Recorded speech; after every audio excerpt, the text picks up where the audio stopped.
In today's video, I'm going to be sharing easy Christmas cards and envelopes. Hi everyone, welcome back to my channel. Thanks so much for stopping by today.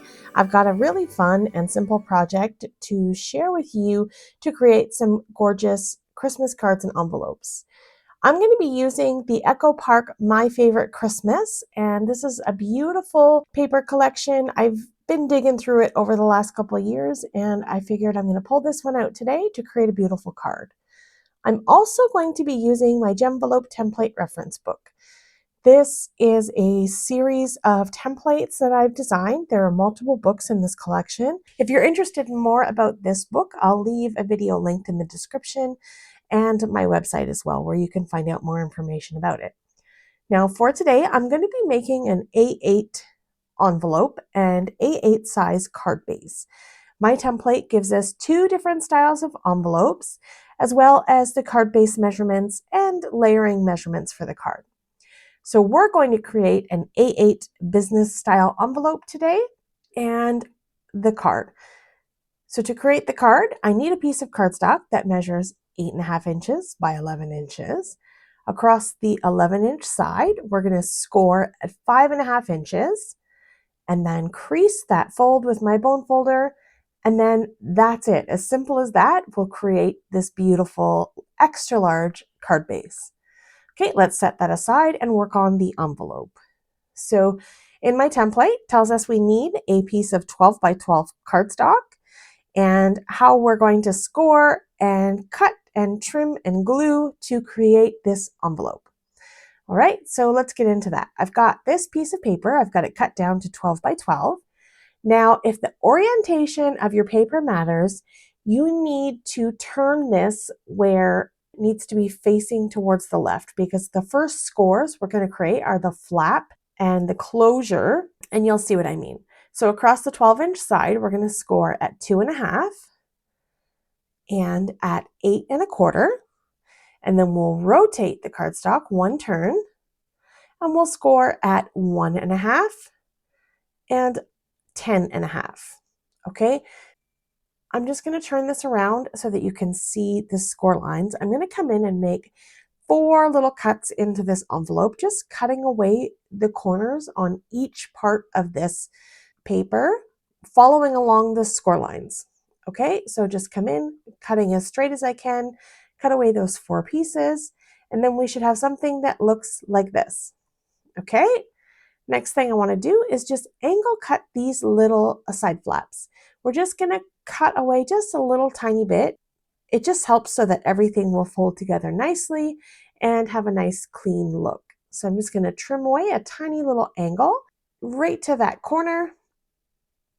And then that's it.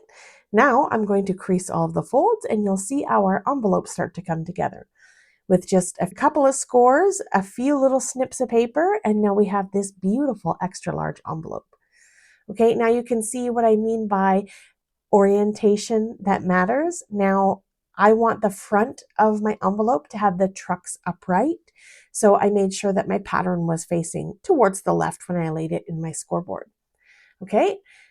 Now I'm going to just take a corner rounder and just round these corners just to give it a nice finished look.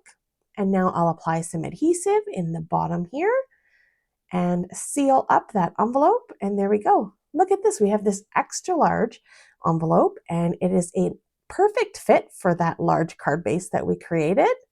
Look at that. Gorgeous. Okay, let's move along to decorating this beautiful card. Okay. So I'm going to grab my template book and it's going to give me the layers that I'm going to need to layer up some pattern paper on the front of my card to create a nice, beautiful look. So I have this red foil cardstock and it measures 5 by 8. And I also have these cut aparts. My son wanted this particular pattern. He wanted this rustic farm style Christmas card. So that's what I'm making for him with the red truck and these beautiful images. And I'm just going to trim a couple of these images out from that pattern paper and figure out how I want to lay them down on the front. I thought it needed just a little bit of a grounding area. So I have this scrap from my paper pack And I just cut that down to 1¼ inches by 8 and just laid that right across that foil cardstock. And then took my cut aparts and popped them up with some foam squares. Put those right on the front of my card. I'm happy with that. I grabbed another piece of that foil and I just put a 1/4 inch strip across the bottom of the inside of the card. Another one of those cut aparts that says Merry Christmas and Happy New Year. Pop that right inside the card base. And there's plenty of room there for a personal message. I love that. All right, so the card is complete. Now we have this beautiful envelope. This card, even with embellishments and foam squares all popped up, it fits beautifully. Okay, and here's the front of our envelope. I wanted to add a little something on the front there, so I grabbed another one of those cut aparts, layered it up with that red foil cardstock, and just trimmed it out and glued that right down to the front of the envelope. This is an extra special card that definitely needs to be hand delivered. So let's take a look at this beautiful card that we made. It's really fun. We got that shiny foil and this beautiful red truck and this paper, really gorgeous. And I think that foil just adds that little bit of extra pop. Okay, inside is decorated as well. And this card is ready to go. Beautiful. All right, that's going to be it for today's video. Thank you so much for taking time out of your day to spend it here with me. With the holiday season fast approaching, pull out some of your beautiful patterns and see if you can come up with some extra large cards and envelopes for your Christmas gifts. Thank you so much for taking time out of your day to spend it here with me. I appreciate the support as always. Coming up on screen are some videos I think you may enjoy, including a full playlist for the 12 Days of Christmas template reference book and its coordinating videos. Have yourself a lovely day, and I'll see you in the next one. Bye!